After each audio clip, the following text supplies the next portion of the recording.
Assalamualaikum warahmatullahi wabarakatuh. Tuh Bang Andi sekeluarga, mudah-mudahan sehat selalu dan dalam lindungan Allah Subhanahu wa Ta'ala. Saya ini sedikit bercerita Bang Andi tentang pengalaman hidup saya, karena saya tidak punya pengalaman di dalam berspiritual, tentang kebesaran Tuhan. Pernah di suatu saat, di suatu malam, saya diajak sama teman saya itu untuk bentuk arisan. Katanya, DCC mau masuk arisan. Saya bilang, berapa? Dia bilang 200, tapi besok di load. Jadi saya ini beranikan diri untuk masuk juga. Ya, kasih masuk juga. Mudah-mudahan besok ada rezeki. Kebetulan waktu itu masih ada uang di dompet 100. Jadi tambahannya tinggal 100. Mungkin besok kalau ada rezeki itu bisa cukup 200. Jadi lanjut cerita. Besoknya begitu, bukannya pelanggan banyak tuh dapatkan 100, tapi malah sepi pelanggan. Tidak ada yang orang cukur. Tapi saya tidak bersabar juga. Itu berlangsung 10 tahun yang lalu. Sudah lama. Mungkin uang 200 itu nilainya masih tinggi di era 20-an. Pekerjaan saya itu sebagai tukang cukur sekaligus penjahit sepatu. Sambil menunggu pelanggan, saya itu bersihkan napas. Tapi tidak pakai, sudah lama saya amalkan itu sikir napas. Tapi tidak pakai hu Allah. Saya pakai Allah saja, seiring dengan napas saya itu. Lama-lama itu saya bersikir dulu sendiri sambil merokok. Tiba-tiba bos saya datang, mantan bos saya itu, dari Sungguh Minasa, dari tempat dulu saya tinggal di Sungguh Minasa itu. Itu mantan bos ikan saya itu, waktu saya masih menjual ikan. Sekarang sudah hancur juga, sudah tidak berdaya seperti yang Bang Andi biasa ceritakan itu. Sudah dirapatkan oleh itu, sudah dihinakan, tapi belum sadar juga. Begitu dia datang sama saya, dia beri salam, saya persilahkan duduk di hadapan saya itu. Saya perhatikan dia, pakaian yang begitu lusuh. Saya merasa iba, kasihan sekali sama mantan bos saya dulu yang begitu kaya raya, sekarang sudah hancur. Saya buatkan dia kopi sambil minum cerita-cerita. Saya habis itu kopinya, saya kasih dia rokok. Sisa rokok saya kasih. Dia minta pamit. Tiba-tiba seperti yang Bang Andi ceritakan, ada kayak perintah. Saya berikan uang yang ada di dompet saya itu 100.000, uang 100, bukan uang 52, uang 100 satu lembar. Saya berikan sama dia.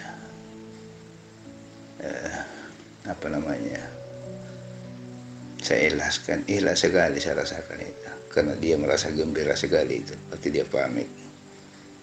Tapi bukan saya yakin atau minta sama Tuhan, cuma sedikit ada rasa putus asa begitu. Mau masuk arisan mau ditambah malah di ini disedekahkan begitu. Jarang saya itu meminta sama Tuhan itu tentang kebutuhan, bukan ini cuma lupa entah bagaimana Bang Ali. Cuma ya begitu baru saya itu kenal apa yang dikatakan perintah. Begitu dia pergi, hati saya itu lega sekali, lapang sekali, bahkan sangat ikhlas sekali.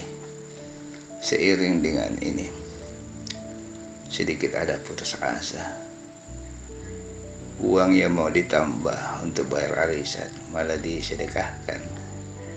Jadi dalam hati saya ndak usah masuk arisan. Banyak nanti di belakang itu ya orang-orang ini bentuk arisan. Begitu dia pergi, saya duduk-duduk lagi sambil merokok, bersikap dalam hati. Tiba-tiba ada pelanggan satu orang masuk, bayarnya 10.000. Saya sudah dapat pembeli rokok, sudah salat duhur, sudah lapar juga. Saya pulang ke rumah, makan, istirahat, tidur. Sebelum asar itu saya berangkat lagi ke tempat kerja. Kebetulan sekali tempat kerja saya itu kan berhadapan dengan masjid. Sesudah salat asar, tiba-tiba pelanggan itu banyak sekali. Saya tidak sangka begitu. Mulai dari sudah salat asar sampai maghrib itu saya tidak berhenti mencukur. Jadi saya lanjut salat ini maghrib. Sudah salat maghrib lanjut lagi, lanjut sampai isya. Bahkan sampai salat isya ini saya tunda sampai jam 9 malam itu. Baru saya salat isya. Semua yang ini karena saya tukang jahit sepatu sendal yang sudah bertumpuk-tumpuk itu sudah berbulan-bulan lamanya ya, nggak diambil orangnya itu yang punya. Datang semua pada datang itu mengambil itu sepatu dengan sendal itu banyak sekali. Bahkan saya itu di sekitar jam-jam 9 sudah berhenti itu pelanggan itu. Jadi saya sudah capek juga, istirahat dulu sambil menghitung itu uang, karena dulu yang 200 itu di era 2000 itu masih tinggi nilainya. Begitu saya hitung uang itu lebih dari 200 itu uang cukur dengan uang sendal itu. Tiba-tiba datang teman saya itu tanya, DCC, jadi kita ini masuk arisan? Bilang, iya jadi, uangnya ini. Bahkan sampai ada lebihnya juga separuh itu belanja. Tapi apa namanya, baru saya sadar itu tentang ini, tentang kebesaran Tuhan. Di saat-saat ini saya mengamalkan ini sikir nafas ini di pencerahan Bang Andi di YouTube ini. Karena sudah banyak ini kebesaran Tuhan ini diperlihatkan sama saya, tapi saya belum paham gitu. Jadi selama ini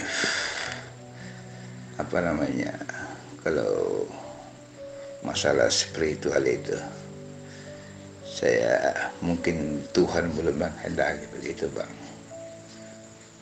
Yang saya amalkan itu sedikit lebih bagus dan bahkan jauh lebih bagus dari masa-masa lalu saya itu. di saat saya mengamalkan ini, sadar Allah di balik makhluk, keakuan. Banyak sekali ilmu-ilmu yang saya dapatkan dari Bang Andi. Meski dalam berspiritual itu, bukan saya gagal, bukan, mungkin Tuhan belum menghendaki. Jadi ya, pencerahan saya Bang Andi di YouTube selalu saya ikuti di setiap mau tidur, atau sudah salat subuh gitu, sambil minum kopi, merokok gitu. Ya, itulah pengalaman hidup saya itu Bang Andi. Cuma sedikit saya ceritakan. Sebelumnya saya sangat berterima kasih sama Bang Andi.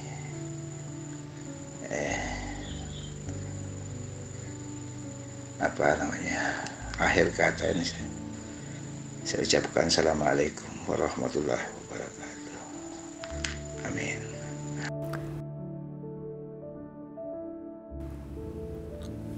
Waalaikumsalam warahmatullahi wabarakatuh. Terima kasih banyak Pak CC sudah berbagi pengalaman. Mantap ya. Jadi itulah ilmu yang sesungguhnya. Bukan berarti kita itu hebat berspiritual, bisa ke langit sana, ke langit sini, bisa ke alam sana, ke alam sini. Itu gak ada guna kalau di kehidupan kita gak bisa baca ya. Jadi ilmu yang sesungguhnya tentang kesadaran ini, tentang keisanan ini, ya harus bisa kita terapkan dalam kehidupan. Dari cerita Pak CC tadi, dari kisah Pak CC, itu banyak pelajaran yang kita bisa cerna, banyak pelajaran yang bisa kita tangkap. Itu ilmu hidup sering terjadi dalam kehidupan, tapi sangat banyak orang yang tidak pandai membaca hikmah ya. Dari awal cerita ingin main arisan ya, itu keinginan diri kan, itu kehendakku, makanya kenali. Jadi belajar makrifat, belajar kenal diri, belajar kenal Allah bukan hanya soal spiritual. Harus paham kehendak diri yang mana, kehendak Allah yang mana ya. Kehendak diriku ingin main arisan, ingin nyetor uang untuk arisan ya, itu kehendak diriku. Lantas kehendak Allah yang mana? Terdoronglah untuk membantu ya. Bosnya yang dahulu kaya raya, semua ada, akhirnya sekarang susah. Bajunya pun lusuh, rokok pun tak ada ya kan. Udah parah kali itu kalau sampai rokok. Kalau masih ada rokok masih aman dunia, tapi kalau udah nggak ada rokok ada kacau kali itu dompetnya ya kan. Ya kan. Nah itulah, dari kisah-kisah begitu kita bisa ambil pelajaran ya. Hidup itu nggak ada jaminan. Jadi jangan sampai kalau kita lagi di atas, kita lagi hebat, kita lagi senang, kita lagi terhormat, kita anggap selamanya aku di posisi ini. Jangan salah ya. Mudah bagi Allah memuliakan seseorang, mudah pula bagi Allah menghinakan seseorang. Ya biasanya orang-orang yang dihinakan itu ya karena bandel kali biasanya. Ya, saya pun sudah rasa itu. Udah bebal kali, udah bandel kali, udah sombong kali ya. Akhirnya apa? Dibanting hidup kita. Biar apa? Biar belajar. Agar apa? Agar kenal. Jadi proses pengenalan diri itu berat. Nggak main-main ya. Jangan ngaku-ngaku lah aku udah kenal Allah, aku udah kenal diri. Kalau belum dibanting jangan ngaku-ngaku kenal diri.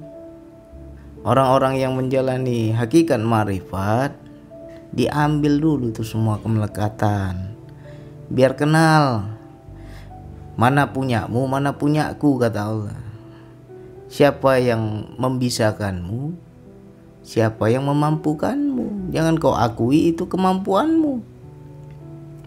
Akhirnya apa? Dibuat tak mampu. Baru kenal di situ. Sakit dulu kan, baru kenal. Jadi ada proses. Jangan dibilang enak aja, aku udah sekian tahun bang ngaji makrifat, udah kenal diri, udah bang, udah kenal Allah, udah bang. Tapi di kehidupan nggak kenal kita, ya.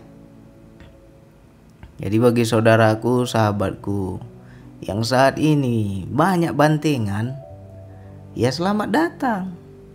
Itu proses Allah memperkenalkan diri kita. Ya, di situ baru kenal kita. Siapa yang membisahkan, siapa yang memampukan, siapa yang memberi kuasa, siapa yang berkehendak. Di situ kita baru kenal. Ada proses. Begitu pula macam Pak CC. Memang awal-awal kita itu kalau nggak bisa membaca hikmah pasti kecewa. Ya, pasti kecewa. Siapapun orangnya kalau belum bisa membaca hikmah pasti kecewa. Contohnya tadi tuh, saya hendak main arisan bang, uang yang ada pada diri saya untuk setor uang arisan. Tapi tiba-tiba datang ini bos saya yang sudah susah. Tergerak hati saya nolong, gak tega saya gak bantu. Akhirnya apa yang ada pada diri kita berikan. Pada itu satu-satunya itu, cuma selembar kita punya misalnya, ya, rela kita berikan. Karena apa? Antara keinginan diri dan kehendak Allah, ya, antara kehendak diri dan kehendak Allah, lebih besar kehendak Allah. Ya, misalkan begini, ada orang punya uang nih, dia butuh, dia ingin membeli sesuatu dengan uangnya itu. Lalu ada pula saudaranya yang susah, butuh bantuan, minta tolonglah, pinjamkanlah aku uang, aku butuh. Dan dia tega tidak mau membantu. Itu namanya orang sudah dikuasai kehendak diri. Dia gak bisa baca kehendak Allah. Tapi macam Pak CC kan lebih besar lagi kehendak Allah. Aku paham bang, ini dorongan dari Allah. Allah yang suruh kasih, ya aku kasih. Walaupun di akhir cerita kita ada sedikit kecewa, tapi gak bisa nolak, ya kan? Gak tega aku gak kasih bang. Itu tandanya kita sudah meleburkan kehendak diri. Itu yang dibilang fana, ya. Fana dalam kehidupan itu luas maknanya. Itu yang dibilang fana tadi, tak ada lagi diriku, ya kan? Ya udah, ikutin aja kehendak Allah. Aku simpan dulu kehendak diriku. Nah, di akhir cerita udah kita kasih, udah pulang orang itu, sudah kita bantu, Allah ganti berkali-kali lipat. Allah tunjukkan kuasanya, ya. Di situ baru kita kenal Allahu Akbar, ya. Jadi Allahu Akbar itu harus kita pahami, harus kita saksikan dalam kehidupan. Allah Maha Besar itu seperti apa? Kebesaran Allah itu seperti apa? Jangan waktu demo aja menjerit Allahu Akbar, Allahu Akbar. Demo-demo menjerit kita, tapi tak paham itu. Ya. Allahu Akbar itu saksikan dan lihat, sadari, yakini kekuasaan Allah di dalam kehidupan. Kebesaran Allah dalam kehidupan. Ya. Yang dahulu sepatu tertumpuk-tumpuk berbulan-bulan, kok di hari yang sama mereka datang semua bang. Mereka ambil sepatunya, mereka bayar uangnya. Kok bisa tepat harinya gitu? Waktunya kok bisa tepat? Siapa yang mengatur itu semua? Disitulah baru kita kenal sesungguhnya Allah Maha mengatur segala urusan makhluknya, ya. Di Al-Quran kan ada tuh, Allah Maha mengatur segala sesuatu. Nah, yang ngatur itu siapa? Di situ baru kita kenal. Jadi harus ada proses pembuktian dalam hidup. Ya.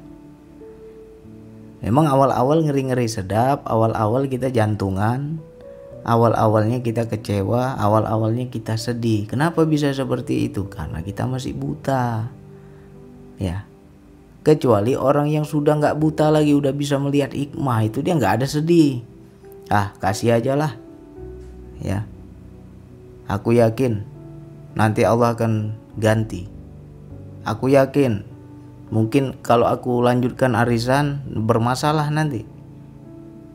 Aku urungkan dulu. Aku simpan dulu keinginanku. Aku ikuti aja kehendak Allah. Itu kalau orang yang udah bisa membaca hikmah. Ya. Tapi macam Pak CC kan belum bisa baca hikmah. Awalnya kecewa. Nggak apa-apa. Awal-awal begitu. Wilayah ini butuh pembuktian, makanya nanti baru kita itu keyakinan itu meningkat. Ya. Hari ini Allah buktikan, Allah tunjukkan kuasanya, Allah tunjukkan keakbarannya. Kenal kita. Besok ditunjukkan lagi, tambah kenal. Ditunjukkan lagi, tambah kenal. Lama-lama udah jadi hafal. Udah hafal aku nih. Kalau begini nanti bakal begini, kalau begini nanti bakal begini. Aku sudah hafal, udah sering kejadian. Ya. Nah, jadi untuk mencapai yang namanya proses yakin itu bertubi-tubi, berulang-ulang. Nggak bisa kita bilang kamu harus yakin kepada Allah. Nggak bisa. Harus dibuktikan dulu baru yakin. Nggak bisa main yakin-yakin kita. Makanya keyakinan juga meningkat. Ya. Saya justru senang kalau ada orang yang bisa menceritakan seperti ini.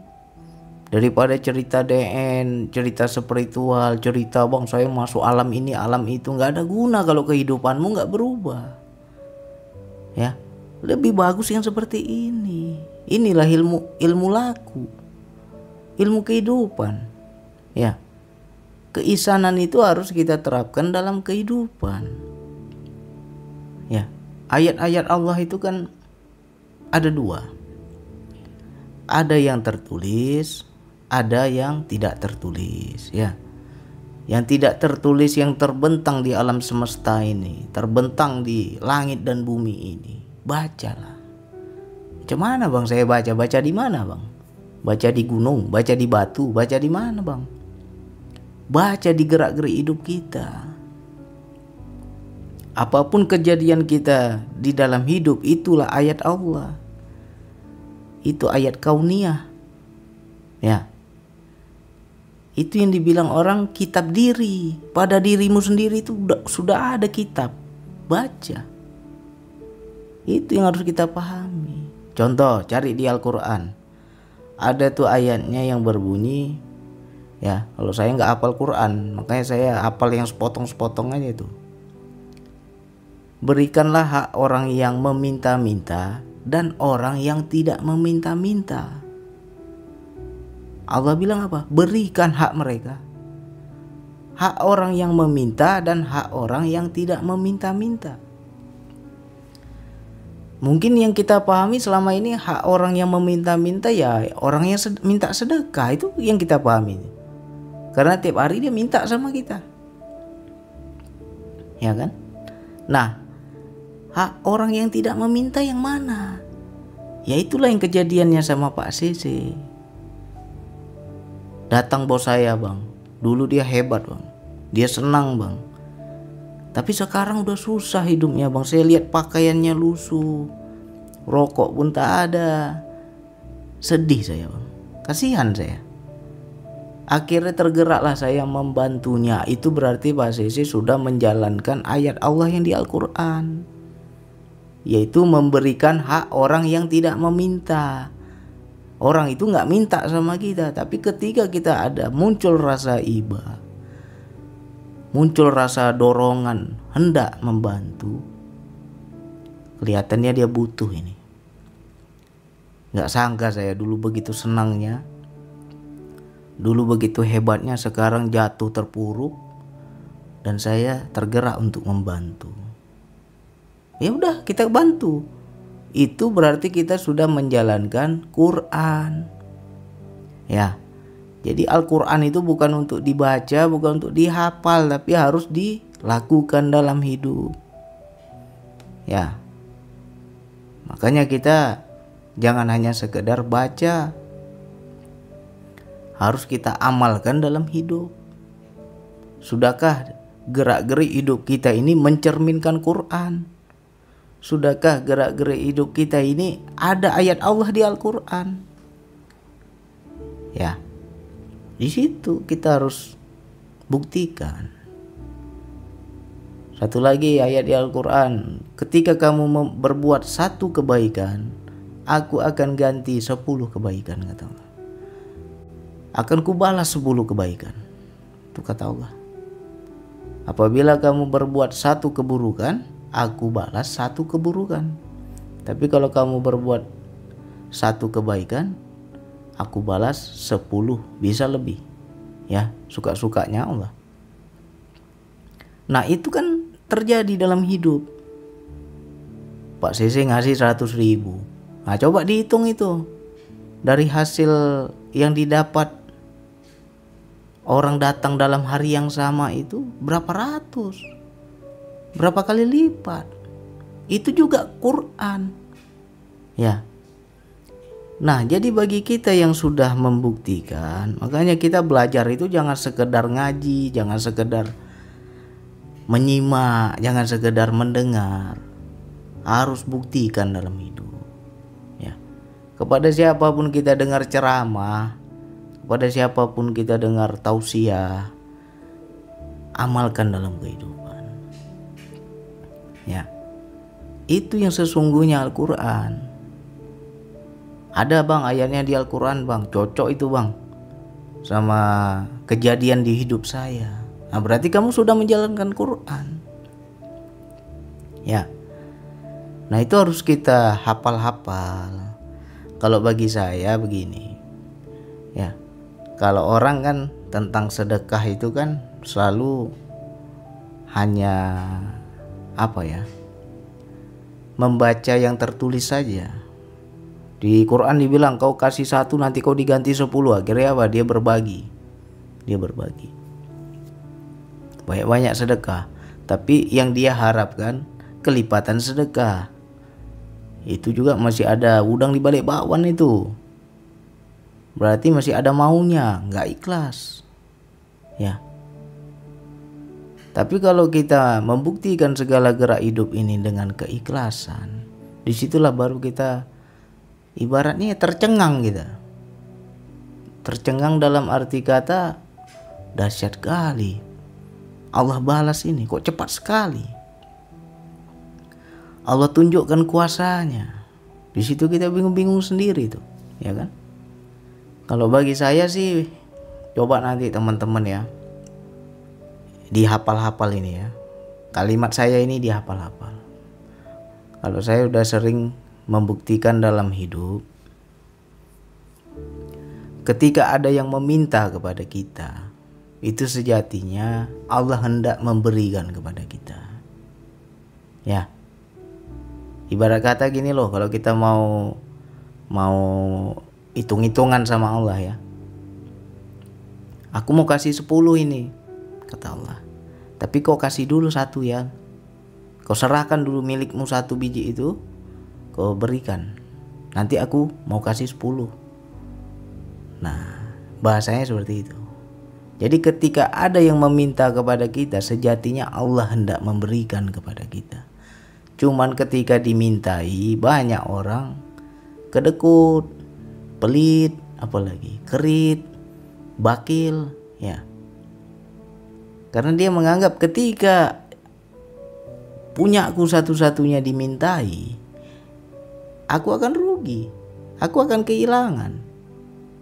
Tapi dia nggak bisa baca hikmah bahwa Allah sudah siapkan gantinya. Ya. Jadi untuk saudaraku, sahabatku, kenapa ya bang kok rezekiku seret terus ya bang? Kok aku nggak pernah berlebih ya bang? Kenapa semua yang aku usahakan nggak berkah bang? Karena kamu pelit. Itu aja kuncinya.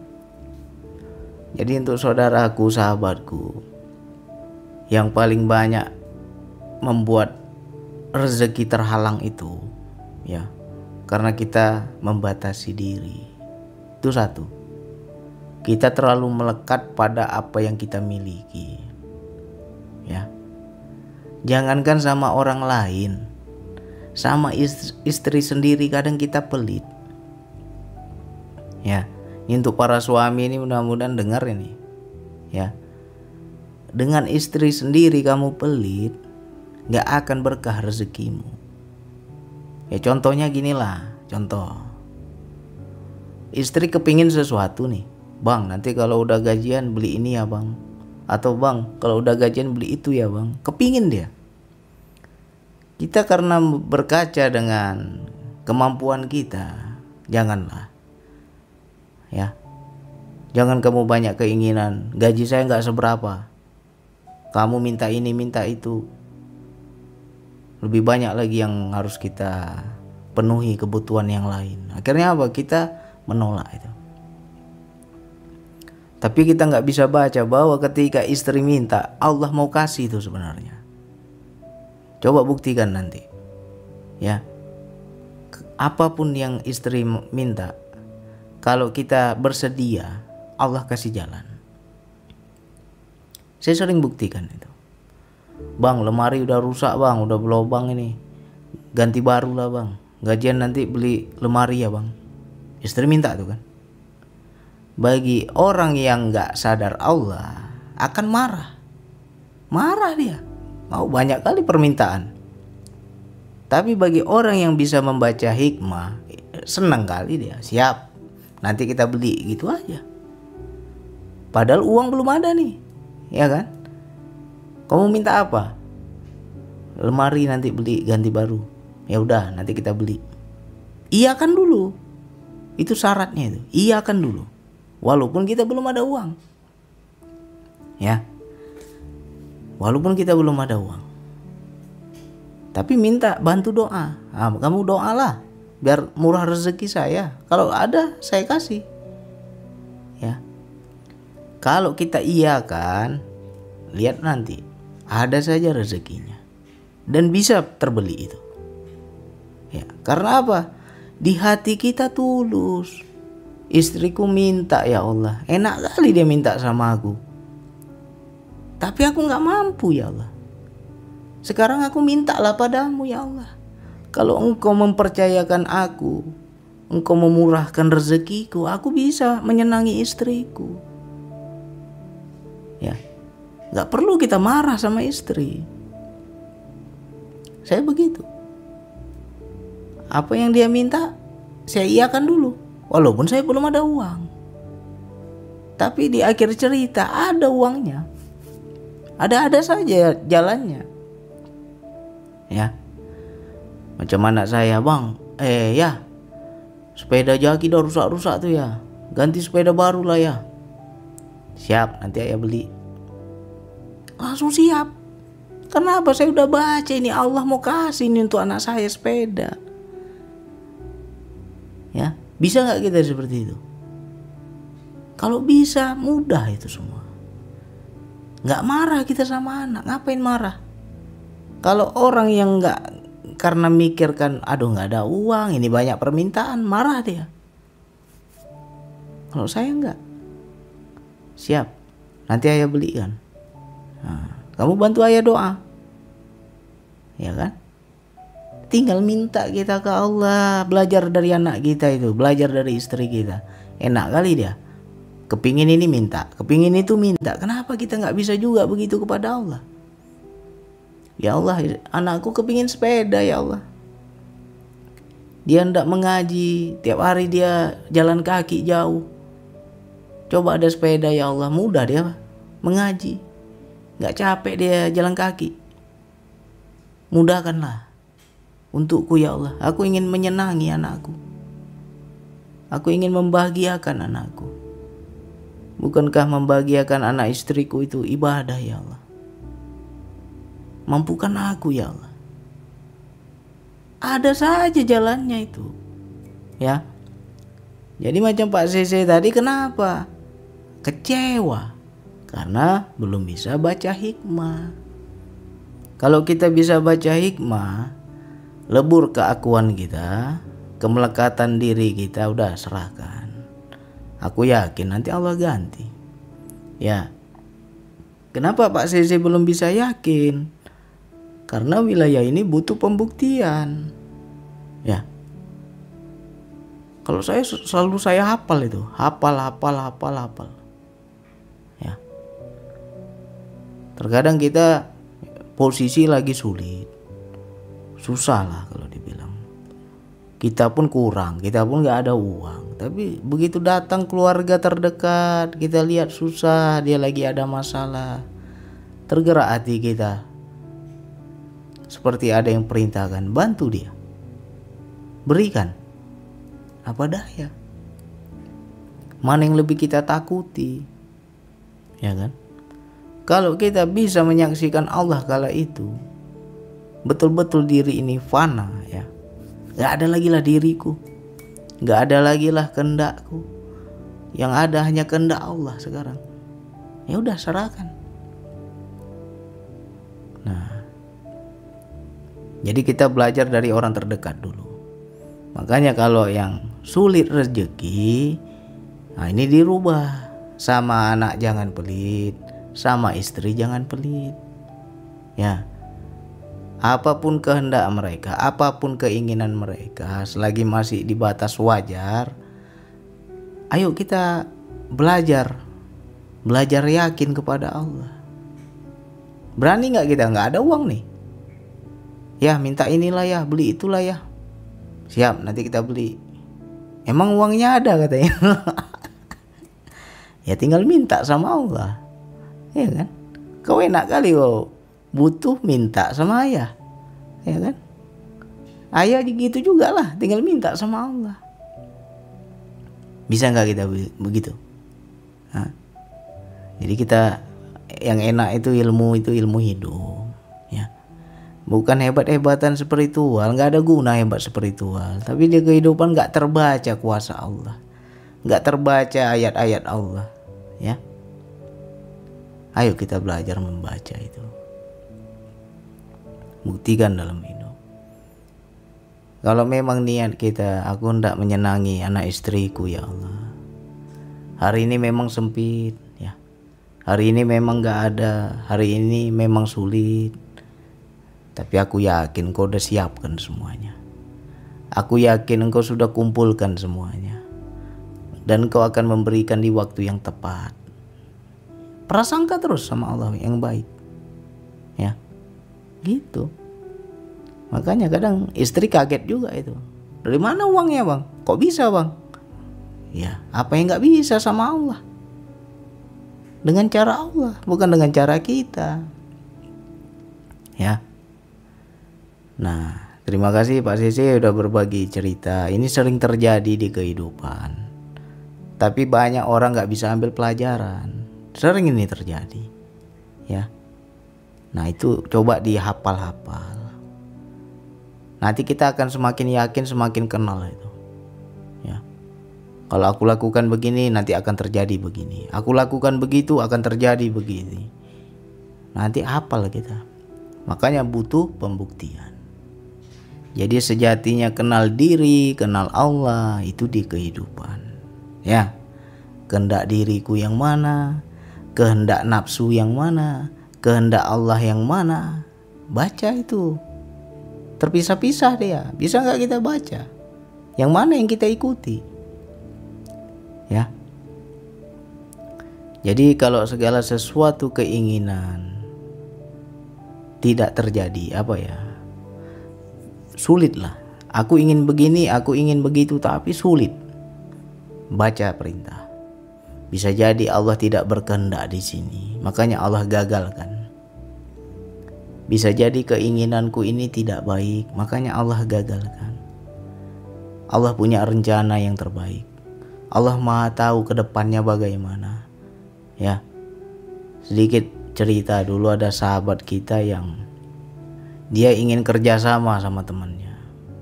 Istilahnya ya, dia menyumbangkan sejumlah dana dan temannya yang mengelola usaha. Diajak kerjasama lah, bagi hasil, ya kan. Lalu ketika dia hendak bergabung, istrinya menolak, jangan, nggak boleh. Istrinya berat hati. Akhirnya dia bertanya kepada saya, Bang Andi, mana yang harus aku ikuti, lanjut atau mundur?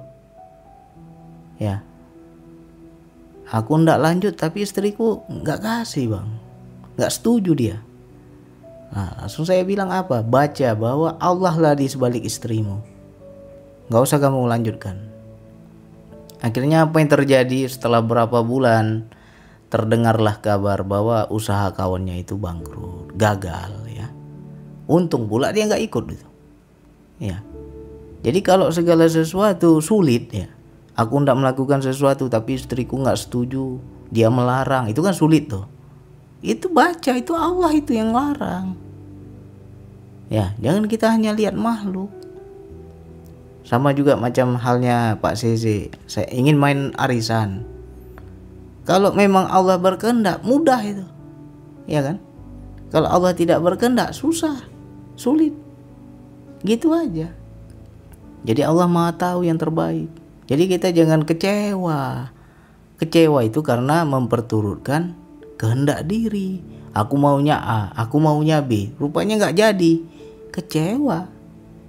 Ya. Tapi kalau kita kehendakku, kehendakmu ya Allah. Kehendakmu, kehendakku ya Allah. Zero, kita bersatu dah. Apa yang kita lakukan sesuai dengan kehendak Allah, enak. Gak ada kecewa. Ya. Jadi mudah-mudahan ini bisa direnungkan untuk sahabatku semua. Yang tadi itu coba diambil poinnya itu. Agar murah rezeki kita, jangan pelit sama anak istri, ya. Kalau kita siap, Allah akan kasih. Jangan pernah kita menolak, jangan pernah kita membatasi. Kebanyakan tuh orang membatasi. Padahal Allah mau kasih, tapi karena dia nggak yakin, ya udah, nggak jadilah Allah kasih. Ya. Mudah-mudahan ini menjadi renungan untuk kita semua. Sekian dari saya. Wassalamualaikum warahmatullahi wabarakatuh.